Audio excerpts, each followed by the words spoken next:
So we are talking about equation of straight line which belongs to the system of straight line. When we talk about system of straight line, meaning we are talking about family of lines, and if you observe it carefully, this is a family of concurrent lines. We can see two parameters a and b. We can reduce it to single parameter, let's say lambda. और जब ये point of concurrency होगी मतलब एक क्योंकि ये family of concurrent lines है मतलब एक पॉइंट ऑफ कॉन्करेंसी आएगा, उस पॉइंट में से इनफाइनाइट लाइंस पास हो सकती है। आपको उसमें से ऐसी लाइन चुननी है जो फारदेस्ट मतलब सबसे दूर है, कौन से पॉइंट से, 4, -3 से। Understand what I am talking about.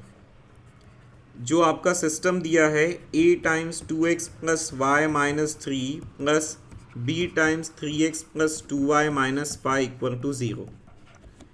हम बहुत बार डिस्कस कर चुके हैं कि यहाँ पे सिंगल पैरामीटर के लिए जैसे कि आप इसको पूरे इक्वेशन को a से डिवाइड करेंगे तो 2x plus Y minus 3 plus b by a 3x plus 2y minus 5 equals to 0। इसको आप लैम्डा मान लीजिए, तो फिर ये अपने आप L1 इक्वल्स टू 0 होगा और ये हो जाएगा L2 इक्वल्स टू 0। जब आप ये दोनों लाइन को आपस में सॉल्व करेंगे तब आपको एक पॉइंट ऑफ कॉन्करेंसी आ जाएगी। कैसे करोगे? 2x plus Y minus 3 equal to 0, 3x plus 2y minus 5 equal to 0। अगर आपको सॉल्व करना है तो टारगेट करिए x या y को। जैसे अगर आपने यहाँ पे y को टारगेट किया तो इसे आपको मल्टीप्लाई बाई 2 करना पड़ेगा। कितना आएगा? 4x plus 2y minus 6 equal to 0। ये है 3x plus 2y minus 5 equal to 0। If you solve it, let say इसमें से ये माइनस कर दिया तो 4x माइनस 3x कितना आएगा? x। ये कितना हो जाएगा? -1 इक्वल्स टू 0, यानी x की वैल्यू क्या होगी? 1। अब ये x की वैल्यू को आप किसी भी एक इक्वेशन में पुट करके y निकाल सकते हैं। तो सोचिए x की वैल्यू अगर 1 यहाँ पे पुट किया तो 2 1 जार 2 -3 -1 उधर गया तो यहाँ से देखोगे कि y की वैल्यू भी 1 आ जाएगी। एक बात तो तय है कि पॉइंट ऑफ कॉन्करेंसी आपके पास आ चुका है 1 1।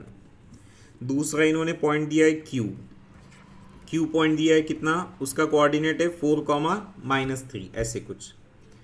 अब इन्होंने ये कहा है कि ये P से आप कितनी लाइंस पास करवा सकते? इनफाइनाइट लाइन पास करा सकते। समझ में आ रहा है? इनफाइनाइट लाइन में से आपको वो लाइन ढूंढनी है जो ये Q से सबसे दूर रहेगी। अब इस बात को बहुत अच्छे से समझेंगे। मेरे पास काफ़ी चॉइसेस है। एक लाइन में P में से ऐसी पास करा सकता हूँ, ठीक है, ऐसी वाली, ठीक है। दूसरा लाइन पास करने की कोशिश करते कुछ इस प्रकार से। तीसरा ऐसी कोई लाइन का अगर मैं सोचूं कि हाँ भैया ऐसी हो जाए। अब आप सोचिए ये जो येलो लाइन है उसका डिस्टेंस बहुत कम है, वाइट लाइन जो है उसका डिस्टेंस थोड़ा ज़्यादा है, और ये वाला जो है अभी सबसे आखिरी में जो लाइन बनाया उसका डिस्टेंस सबसे ज़्यादा आपको दिखाई दे रहा है।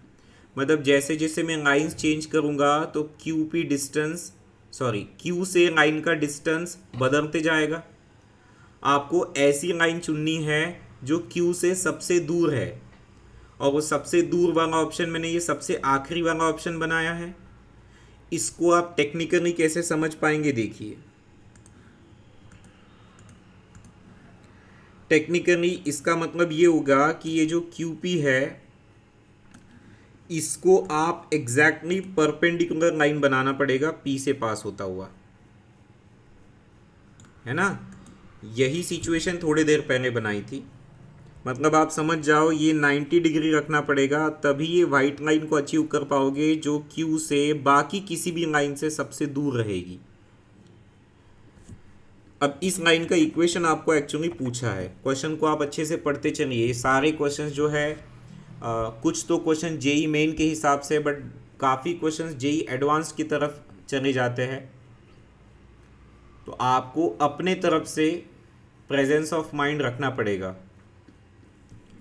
ये इक्वेशन कैसे निकालेंगे? फॉर एग्जांपल इसका इक्वेशन आ जाएगा y minus y1 equals to m times x minus x1। ये स्लोप क्या है पता करना है तो आपको इस स्लोप का मदद हो जाएगा। यहाँ पे इस चीज़ का अगर आप स्लोप निकालोगे by taking D Y by D X, तो डी वाई आएगा, फिर आप अगर डी एक्स निकालेंगे दैट मीन्स ये आपका स्लोप हो गया, तो इसका निगेटिव रेसिप्रोकल मतलब कितना हो जाएगा, ये value 3/4। So what we get is y minus 1 equals to 3/4 times x minus 1। ये रहा आपका आंसर। अब इसमें क्रॉस प्रोडक्ट ये वो कर लीजिए और आप अपने ऑप्शंस में चेक करिए, कोई एक आंसर मैच होगा।